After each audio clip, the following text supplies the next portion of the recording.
سلام علیکم، ستړي مشئ. جرمني له ظریف سره یوټیوب چینل ته په خیر راغلی. په دې درس کې په جرمني ژبې باندې د خط لیکل یا ایمیل لیکل زده کوو. رسمي خطونه په څه ډول دي، غیر رسمي خطونه په څه ډول دي او نیمه رسمي خطونه په څه ډول دي. همدارنګه په همدغه خپرونه کې دوه دانې مثالونه یا دوه دانې لیکونه هم په ګډه سره لیکو ترڅو تاسې ښه زده کړئ. نو د خپرونې تر پایه له ما سره پاتې شئ.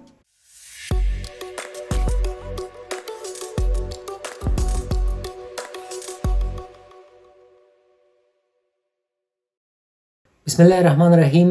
بریف یا خط په جرمني ژبه کې یو خط که هغه ایمیل وي یا هم کوم په ورقه کې خط وي، هغه له دغه څلورو برخو نه جوړ شوی وي: انریده شروع یا خطابه، اینلایتونگ مقدمه، هاوپټایل اصلي برخه او شلوس خاتمه. زو همدغه څلور واړه برخې په فورمال، انفورمال او هالب فورمال بڼو کې زده کوو. لومړی راځو انریده زده کوو. انریده په معنا د خطابه یا د خبرو شروع یا سلام او کلام. په جرمني ژبه کې دغه انریده په فورمال او انفورمال بڼو باندې لیکل کیږي.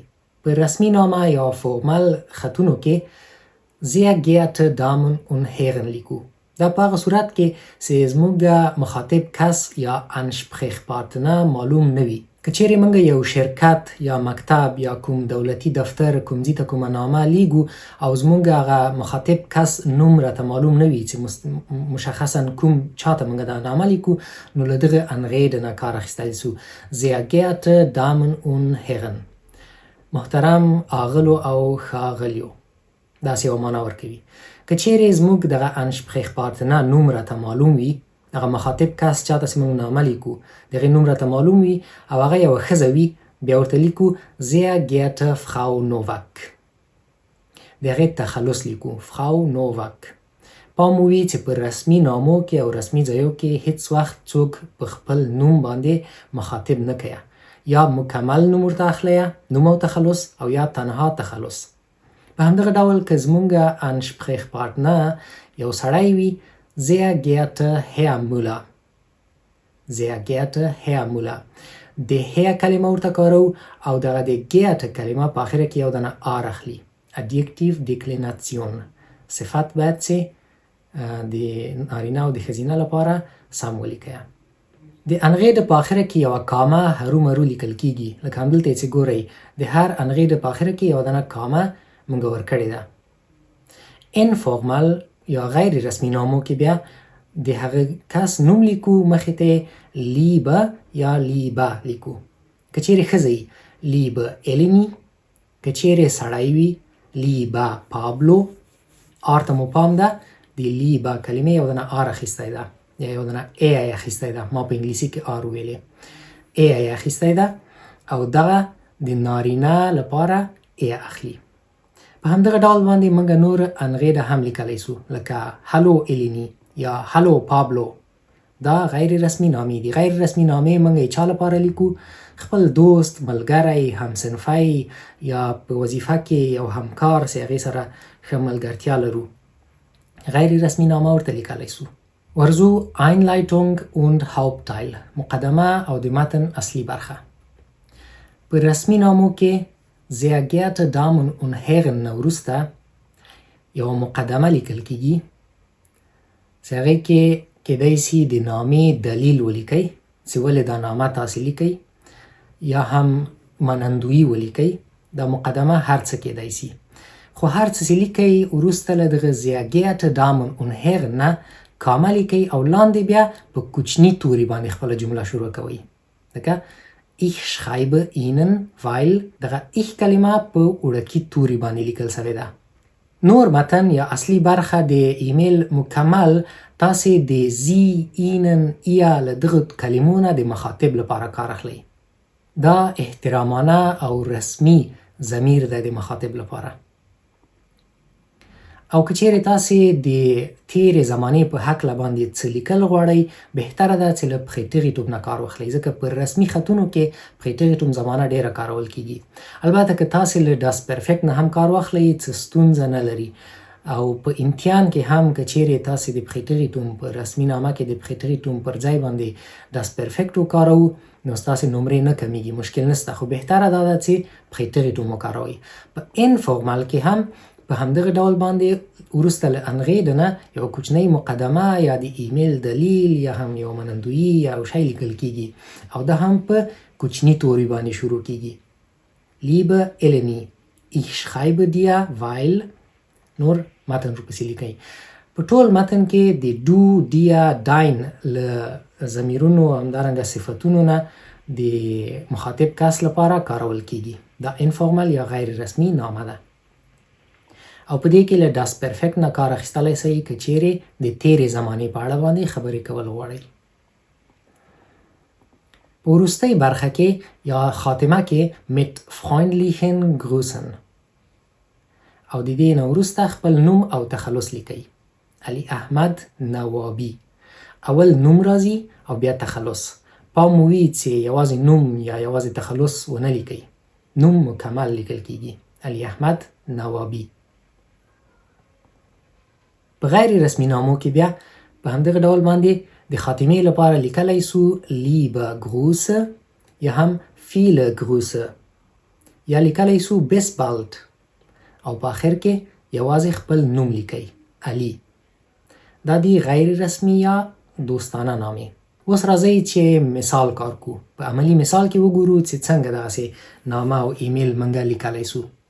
لومړی aufgabe ده Sie haben in Ihrer Wohnung Probleme mit der Heizung. تاسې په خپل کور یا اپارتمان کې له مرکز ګرمي سره ستونزه لرئ. Sie haben Ihre Vermieterin Frau Krause am Telefon nicht erreicht. تاسو خپل د کور صاحب اغلی کراوزه په ټلیفون کې اړیکه ورسره ونه سوی نیوای. Und schreiben ihr deshalb eine E-Mail. نو د دې لپاره هغې ته یو ایمیل لیکئ. دلته تاسو ته aufgabe درکړې ده. په امتحان کې هم په همدغه شکل باندې تاسو ته یو aufgabe درکوي. نو تاسو باید څو برخو ته په دې کې پام ونیسئ. لومړی دا چې دلته Frau Krause یاد سوی ده یاده سوې ده، نو له دې نه معلومیږي چې دغه ایمیل رسمي ایمیل ده، باید فورماله ایمیل ولیکو. دوهم دا چې باید تاسې دې ته ایمیل ولیکئ نه بریف. د ایمیل او بریف ترمنځ لږ تفاوت شته چې وروسته یې مثال کې درته وایم. لاندې لیکلي schreiben Sie etwas über folgende Punkte. د دغه لاندې پوینټونو په اړه باندې یو څه ولیکئ. لومړی پوینټ ده Grund für Ihre Schreiben. ستاسو د دغه لیک دلیل. Ihr Problem مشکل مو څه دی یا مشکل باره کې. Termin für Reparatur د ترمیم لپاره یو دنه ترمین او wie sie erreichbar sind. څنګه تاسو ته لاسرسی موندل کیږي یا څنګه تاسو سره اړیکه ونیسي. دغه څلور پوینټ یې تاسو ته درکړي دي. په امتحان کې هم تاسو ته همدغسې څو پوینټ درکوي او درته وایي چې د دې په اړه باندې تاسې یوه جمله یا دوه جملې ولیکئ. اوس که چیرې د ات2 امتحان وي چې معمولا د ات2 درس په آخره کې ستاسو استاد له تاسو نه یو امتحان اخلي د دې لپاره چې معلوم کړي تاسې بې آینس ته آماده یئ که نه یئ. دغه امتحان غیر رسمي امتحان ده. څوک چې البته د انټیګراسیونز کورس وایي په جرمني کې او څوک چې نور کورسونه وایي او راځي د ات2 امتحان ورکوي رسمي امتحان ورکوي د هغو نمرې هم بیا رسمي منل کیږي او رسمي اعلانیږي. خو په هر صورت دغه څلورو پوینټو ته مو ډیره پام وي او د دې په اړه باندې حتما باید یوه جمله یا دوه جملې ولیکئ. که چیرې د کوم پوینټ له تاسو نه خطا سي او د هغې په اړه باندې څه ونه لیکئ ستاسې نمرې کمیږي. د ات2 امتحان کې ستاسې ټول ایمیل باید 40 کلمې وي شاوخوا او د B1 په امتحان کې بیا ستاسې ایمیل 80 کلمې شاوخوا باید وي. نو د B1 په امتحان کې د هر دغه پوینټ لپاره کولی شئ 2 جملې یا تر هغې ډېرې ولیکئ. په دې خپرونه کې مو د ات2 لپاره مثال کار کړی. ښه راځئ چې اوس دغه ایمیل په ګډه سره ولیکو. Sehr geehrte Frau Krause. زموږ ایمیل رسمي ایمیل وو او انشپریخپارتنر هم زموږه معلوم وو. Frau Krause. له دې نه وروسته یوه دانه کامه او لاندې خپل د ایمیل نورې برخې لیکو. خو دغه 4 پوینټه باید موږ پکې ولیکو. Ich schreibe Ihnen, weil ich Sie telefonisch nicht erreichen konnte. تاسو لپاره دغه لیک لیکم ځکه چې د ټلیفون له طریقه مې تاسو ته اړیکه ونه سوی نیوای. په دغه خط کې زموږ دغه اول پونکټ ځواب سو. دا هم دلیل ده زموږ د نوشتې لپاره چې په تلیفون یې ګل وو یا مشکل درلود، نو دې لپاره موږ ورته دا ایمیل لیکو. هم دلیل ده او هم د ایمیل مقدمه ورته ویلای سو. Die Heizung in meiner Wohnung funktioniert nicht mehr. Es ist sehr kalt. زما په اپارتمان کې مرکز ګرمي کار نه کوي او هوا ډیره سړه ده. دا سو دویم پونکټ یا دویم پوینټ. موږ خپل مشکل ورته وویلې. دا مشکل مو په دوه جملو کې ویلې کنه. Die Heizung in meiner Wohnung funktioniert nicht mehr. دا یوه جمله سوه. همدغه یوه جمله هم د zwei لپاره کفایت کوي. خو د B1 لپاره باید تاسو لږ ډیر ولیکئ. Es ist sehr kalt. دا هم دویمه جمله. دریم پونکټ ته راځو. Ich bin morgen zu Hause. Bitte schicken Sie einen Techniker. زه سبا ته په کور کې یم، لطفا یو انجینیر یا ترمیمکار راولېږئ. دا سو ترمین für Reparatur. د سبا لپاره مې د ترمین لپاره یو څه ولیکل. څلورم پوینټ ته راځو. Ich bin unter der Nummer 0123456789 erreichbar. زه په دغه نمرې د ټلیفون باندې د لاسرسۍ وړ یم. څلورم پوینټ هم حل سو. اوس باید د شلوس لپاره یو څه ولیکو. ځکه چې رسمي نامه ده یا رسمي ایمیل ده. mit freundlichen Grüßen بریالی انصاری. نوم او تخلص دواړه ولیکل سول. په دغه ډول باندې یو رسمي ایمیل موږ او تاسې لیکلی سو. د دغه mit freundlichen Grüßen سره ځینې خلک اخره کې ټکی ږدي یا کامه ږدي. نه، دا ټکی کامه هیڅ څه شي ته اړتیا نه لري. په دغه ډول چې ما لیکلی په همدغه ډول باندې لیکلی سئ. ښه، په دغه رقم باندې یو رسمي ایمیل موږ لیکلی سو. اوس یو رسمي بریف یا خط په څه ډول باندې لیکل کیږي. د ایمیل او خط ترمنځ فرق همدومره ده چې د خط لپاره باید اورت او داتوم ولیکل سي. د خط په لومړی برخه کې ښي طرف ته باید هغه جینه چې تاسو دا ایمیل یا دا خط دا خط لیکلی ده هغه ښار او د هغې ترڅنګ تاریخ ولیکل سي. برلین 24.11.2024. په ایمیل کې ولې دا نه لیکو؟ ځکه په ایمیل کې اتومات ډول باندې هغه تاریخ لیکل کیږي د مخاطب لپاره. ورځو خپل دوم بایشپیل یا دوم مثال ته. Aufgabe. Sie haben eine Nachricht von Justin bekommen. تاسو له یوستین نه یو پیام ترلاسه کړی. Sie kennen Justin aus einem Fotokurs. تاسو یوستین د عکس اخیستلو یو کورس له وخت نه پیژنئ. Er fragt Sie, ob Sie am Wochenende mit ihm einen Ausflug machen und auch fotografieren möchten. هغه تاسو نه پوښتنه کوي که چیرې تاسې کولی سئ چې د هفتې په آخر کې له هغه سره یو چکر ووهئ او عکسونه واخلئ. Antworten Sie. هغه ته ځواب ورکئ. Hier finden Sie 4 Punkte. Wählen Sie 3 aus. دلته تاسې 4 پوینټونه موندلی سئ. له هغې نه 3 دانې وټاکئ. Schreiben Sie zu jedem dieser 3 Punkte 1 bis 2 Sätze. له هر یو دغه 3 پوینټونو څخه د هر یو لپاره یو یا 2 جملې ولیکئ. Schreiben Sie ca. 14 Wörter. شاوخوا 40 کلمې ولیکئ. لاندې زموږ پوینټونه دي. wohin, wie fahren, wann او Kamera. په دې aufgabe کې که تاسې پام وکئ په لومړي سر کې یوستین نوم اخیستی ده.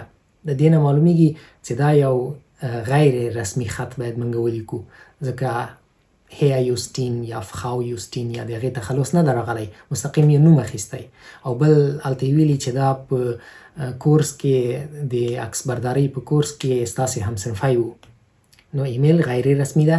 دا اول پوینټ چې تاسې باید ورته پام وکئ. او بل دا چې اوس هغه ته جواب ورکئ. بیا یې درته 4 برخې درکړي. wohin کوم ځای ته، wie fahren څنګه سفر وکړو، ون څه وخت او کامera د کمرې په اړه. له دغه څلورو برخو نه باید 3 دانې وټاکئ او د دغه 3 باره کې یوه یا 2 جملې ولیکئ چې مکمل ایمیل ستاسې 40 کلمې سي شاوخوا. اوس دغه د اتصفای لپاره 40 کلمې ده او د B1 لپاره 80 کلمې شاوخوا. تاسې باید چې هر امتحان ورکوئ هماغومره کلمې ستاسې نه غوښتي کم تر کمه هماغومره باید ورته ولیکئ. له هغې نه ډېرې لیکای سئ خو کمې کوشش وکئ چې کمې نه سي. ورځو دا لیکنه لیکو. دا یو نغښت ده، یو مسیج ده، یو پیام ده، نه ایمیل ده او نه هم بریف ده. یعنی کېدای سي په واتساپ کې یو پیام وي او یا هم کوم بل سوشل میډیا کې. نو په دغه څلورو برخو کې زه راځم ټاکم چې کوم یو په اړه باندې ولیکم. تاسې کولی سئ په دې باندې فکر وکړئ چې کومه برخه زما لپاره ستونزمنه ده. کېدای سي کمره ستونزمنه وي، زه د کمرې په اړه څه نه لیکم، نو له دې اول نه په هغې باندې یوه چلیپا کاږم، نورو 3 برخو په اړه باندې لیکم. خپل پیام شروع کوم. خپل نغښت لیبا یوستین. یوستین نوم یې راته معلوم ده، غیر رسمي ده او سړی ده. لیبا یوستین. Danke für deine Nachricht. ستا له پیام څخه مننه. Ich freue mich auf unseren Ausflug. زه زموږ د چکر یا د باندې تګ لپاره خوشحاله یم. Das war یوه دانه مقدمه. Lass uns zum Bodensee fahren. راځه چې بودنزي ته لاړ سو. بودنزي په جرمني کې یو ډېر مشهوره او ښایسته ځای ده، سیند ده. Die Natur ist dort sehr schön. طبیعت هلته ډېر ښکلی ده. په دغه جمله کې زموږ اوله برخه حل سوه. wohin. چیرته ځو؟ کوم ځای ته ځو؟ بودنزي ته ځو. هلته ډېر ښایسته ده هغه ځای. په 2 جملو کې مې دا حل کړ. Wir können mit dem Zug fahren, weil es leichter ist. موږ کولی سو په اورګاډي کې لاړ سو ځکه چې آسانه ده. په دې کې دغه دومه برخه حل سوه. wie fahren. Samstag 10 Uhr passt. د شنبې ورځ 10 بجې کیږي. Was denkst du؟ ته څه فکر کوې؟ په دې جمله کې مو هم wann حل کړ یا 3مه برخه. اوس راځو دغه ایمیل تړو. شلوس کې لیکو liebe Grüße بریالی. دا سو زموږ غیر رسمي یا انفورمل نغښت یا ایمیل یا بریف په دغه ډول باندې لیکل کیږي. په غیر رسمي انغیډه باندې، غیر رسمي شلوس باندې او همدارنګه په غیر رسمي د مخاطب کلمو باندې یا په ضمیرو باندې دا مونږ لیکلی سو.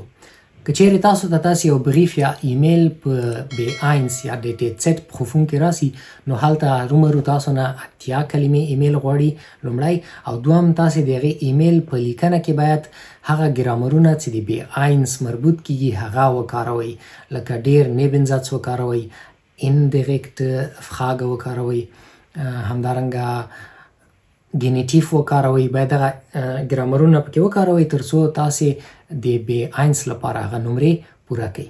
انشاءالله په راتلونکي خپرونو کې به موږ د B1 لپاره هم مثالونه کار کوو. راځئ چې اوس وګورو هلپ فورمل یا نیمه رسمي ایمیل په څه ډول باندې ده. خطابه یا انغیډه په دغه ډول لیکل کیږي. liebe Frau Nowak. که چیرې ښځه وه liebe Frau Nowak. د sehr geehrte Frau Nowak په ځای باندې liebe Frau Nowak. دا نیمه رسمي ده. که چیرې سړی وو lieber Herr Müller. همدغه ډول باندې موږ لیکلی سو guten Tag Herr Müller یا guten Tag Frau Nowak. اوس دا هلپ فورمل یا غیر رسمي ایمیل چاته لیکلی سو؟ دا داسې یو چاته چې تاسې پیژندګلوي ورسره لرئ خو ملګرتیا نه لرئ، لکه ستاسې د کورس معلم یا هم ستاسې همسایه چې مشر وي. په همدغه ډول باندې ستاسې د جاب سنټر هغه مسؤل چې تاسې همیش له هغې سره په اړیکه کې یاستئ یا وخت نه وخت له هغې سره تاسې ترمین لرئ، هغې ته کولی سئ دغه هلپ فورمل ایمیل ولیکئ. د نیمه رسمي ایمیل یا لیکنه کې د مقدمې او اصلي برخه کې باید موږ ټول د رسمي ضمیرونو کارونه وکړو، لکه liebe Frau Nowak, ich hoffe es geht Ihnen gut. نه باید لیکو es geht dir gut. نه، دا ټول باید رسمي ولیکو. په همدغه ډول باندې زی، اینن، ایا له دغه کلمو نه کار واخلو. خاتمه یې بیا په څه ډول لیکل کېږي؟ freundliche Grüße. د mit freundlichen Grüßen په ځای باندې freundliche Grüße. دا نیمه رسمي خاتمه ده او تاسې باید نوم او تخلص دواړه ورسره ولیکئ. دا ول په جرمني ژبه کې د بریف یا د ایمیل د لیکلو لپاره ټول هغه اړین معلومات چې ستاسو سره د A2 او د B1 په امتحان کې مرسته کولی شي. البته د B1 لپاره به په راتلونکي خپرونو کې هم په تفصیل سره وغږیږو چې څنګه یو ښه ایمیل ولیکئ ترڅو د B1 نمرې په بشپړ ډول باندې ترلاسه کړو. نو خدای وکړي چې له دغه درس اوسنۍ خپرونې نه مو یو څه زده کړي وي. دا ویډیو لایک کړئ، شیر یې کړئ له خپلو ملګرو سره، او که چینل مو نه وي سبسکرایب کړی چینل هم هرومرو سبسکرایب کړئ. تر بلې خپرونې او تر بل درسه د خدای پامان.